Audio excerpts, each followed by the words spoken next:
जी हाँ दोस्तों, आपका न्यू इंस्पायर एजुकेशन अकेडमी में स्वागत है। जैसा कि हमने पिछला वीडियो बनाया था विश्व जलवायु प्रदेश की वर्गीकरण में, तो उसमें हमने आपको बताया था कि एक फिगर के माध्यम से सब जलवायु प्रदेशों को हमने बताया था उसमें। तो आज हम एक एक अब जलवायु प्रदेश को विस्तृत रूप में पढ़ेंगे। जैसा कि आप देख रहे हैं विषुवत रेखीय जलवायु प्रदेश।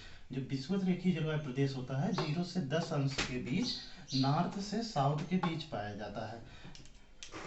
विषुवत रेखीय जलवायु प्रदेश 0 से 10 के बीच नॉर्थ और साउथ के बीच पाया जाता है। यहाँ पर हमेशा सूर्य सीधे चमकता है। जो यहाँ पर सूर्य चमकता है हमेशा सीधे चमकता है। यहाँ पर तापमान 27 से 30 डिग्री सेल्सियस के बीच पाया जाता है। यह टेम्परेचर बहुत अधिक है, इसलिए यहाँ पर पृथ्वी के गर्म होने से यहाँ पर संवहनी तरंग उत्पन्न होती है। जब संवहनी तरंग उत्पन्न होती है तो यह ऊपर जाके संवहनी वर्षा करती है। जो वर्षा कपासी वर्षा बादल से होती है, और यहाँ सबसे ज़्यादा गर्जन के साथ यहीं पर वर्षा होती है, और ये वर्षा 2 बजे के बाद होती है। यहाँ पर तापमान की अधिकता के कारण जो वृक्ष पाए जाते हैं, जो वन पाए जाते हैं, उनकी लकड़ियाँ बहुत कठोर होती हैं।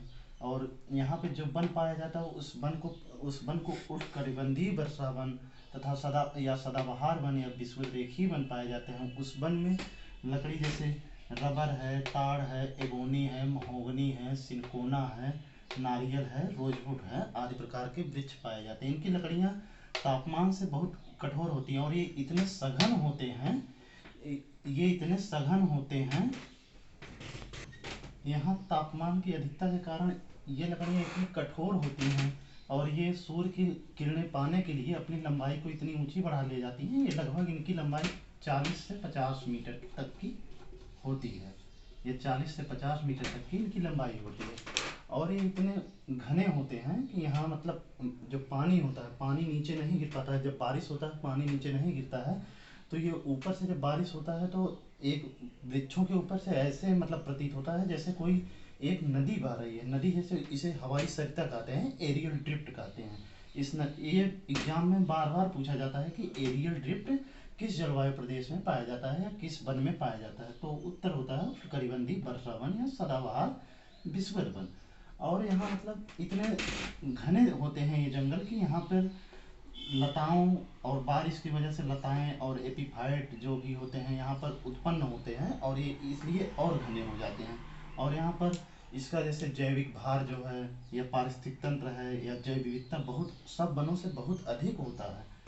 और अगर इसमें और देखा जाए एक चीज़, तो यहाँ पर जो सरीसृप पाए जाते हैं, सरीसृप मतलब जैसे रेंगने वाले जंतु, सरीसृप पाए जाते हैं जो रेंगने वाले जंतु होते हैं। यहाँ पर उनका बहुत ज़्यादा विस्तार साम्राज्य होता है। जैसे वहाँ लताएं और उस पे मतलब उनको रहने का आश्रय प्राप्त हो जाता है। तो जैसे रेप्टाइल वर्ग जो होते हैं सरीसृप वहाँ पाया जाता है।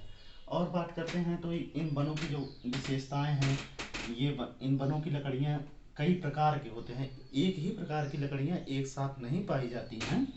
जैसे वहाँ अगर आप जैसे देखेंगे साइबेरिया प्रदेश में, तो साइबेरिया प्रदेश में एक ही प्रकार के एकदम साथ साथ पाए जाते हैं, लकड़ियाँ एक ही कैटेगरी की पाई जाती हैं। लेकिन यहाँ पर अलग अलग प्रकार के अलग अलग वृक्ष एक ही साथ पाए जाते हैं। और ये सदाबहार इसलिए कहे जाते हैं क्योंकि यहाँ पर किसी की पतझड़ होती है किसी की नहीं।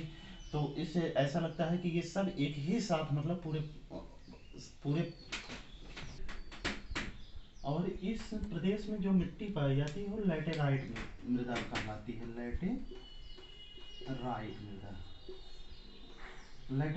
लैटेराइट मतलब एक मृदा होती है जिसके पोषक यहाँ वर्षा की अधिकता के कारण वर्षा की अधिकता के कारण वर्षा की अधिकता के कारण इसके पोषक तत्व जो होते हैं, पोषक तत्व घुलकर नीचे चले जाते हैं, तो ये अनउपजाऊ मृदा हो जाती है। जैसे कभी कभी इन्हीं क्षेत्रों में आप देखे होते हैं, जैसे झूम या नामकरणशील कृषि होती है, तो वहाँ यहाँ के जंगलों में जैसे जब एक बार जंगल काट दिया जाता है तो इन मिट्टी में पोषक तत्वों के अभाव के चलते तो इनका विकास बहुत कम हो पाता है। और दूसरी ये चीज़ एक चीज़ देखें यहाँ पे, जैसे यहाँ की जो मतलब जैसे यहाँ पे जो जनजातियाँ पाई जाती हैं, जनजातियों के वजह से जो ये जंगल को साफ करते हैं उसे कहते हैं स्लैश एंड बर्न, मतलब पहले काटते हैं फिर उसको जलाते हैं। और यहाँ पे जो कृषि की जाती है उसे कोल खोज कृषि कहते हैं, कोल खोज कृषि कहते हैं। और ये जंगल को जलाते हैं। और अब बात आती है जैसे झूम कृषि या स्थानांतरित कृषि, इसकी के कई प्रकार हैं।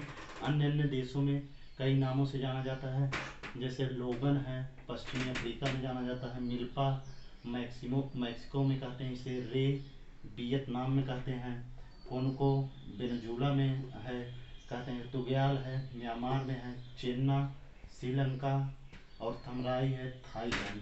तो ये अन्य प्रकार हैं सबके। जैसे एक और है रोका है, ब्राज़ील में इसे कहा जाता है, तावी है मेडागास्कर में, और कैगिन है फिलीपींस में, और मसोले है कांगो में, और लदांग है इंडोनेशिया में। इसी प्रकार इसको झूम कृषि कहते हैं। जो झूम कृषि कहते हैं उस ओर से भारत में झूम कृषि कहते हैं। ज़्यादातर पे इसे नागालैंड में कहा जाता है कि झूम कृषि। और भारत में इसके अनेक नाम भी और दर्शाए गए हैं। भारत में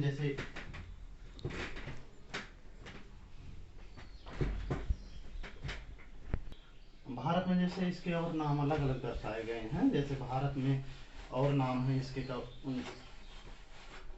भारत में इन्हीं स्थानांतरण कृषि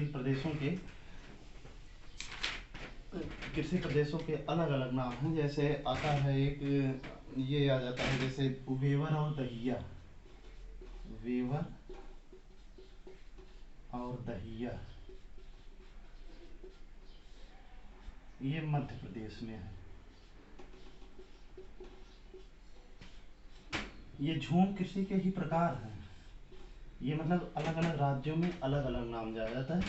जैसे पेंडू, ये आंध्र प्रदेश में कहा जाता है।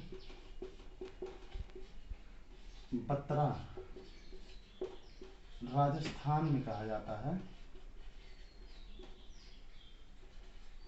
कुमारी केरल में कहा जाता है। और एक और दीपा करके, वो एक दीपा नाम आता है कभी कभी। दीपा तो बस्तर मतलब छत्तीसगढ़ में इसको कहा जाता है। तो ये अन्य प्रकार हैं। जैसे मतलब झूम कृषि के अन्य प्रकार हैं, जैसे भारत में ही प्रचलित है। नागालैंड में ये झूम कृषि को जैसे झूम कृषि कहा जाता है, और अन्य देशों के नाम आपको जैसे बता दिया गया। एक और कहा जाता है जैसे जटा और इरका, जरा और इरका, जरा और इरका है जो, ये दक्षिणी भारत में है। इसे दक्षिणी भारत में कहा जाता है। फिर बात आती है, और इन्हीं इन्हीं के नाम पे सब ये सब एक ही मतलब झूम कृषि के प्रकार हैं। जैसा कि झूम कृषि ही है, सब इसके अलग अलग नाम हैं। एक और इसमें ऐड कर लीजिए, कुमार, बिंगा, धावी, ये उड़ीसा में कहा जाता है। तो अब इन वनों के और एक ही विषुवत-रेखीय प्रदेश की और एक खासियत है, यहाँ पर कोई भी इसके किनारे कोई भी विकसित देश नहीं है।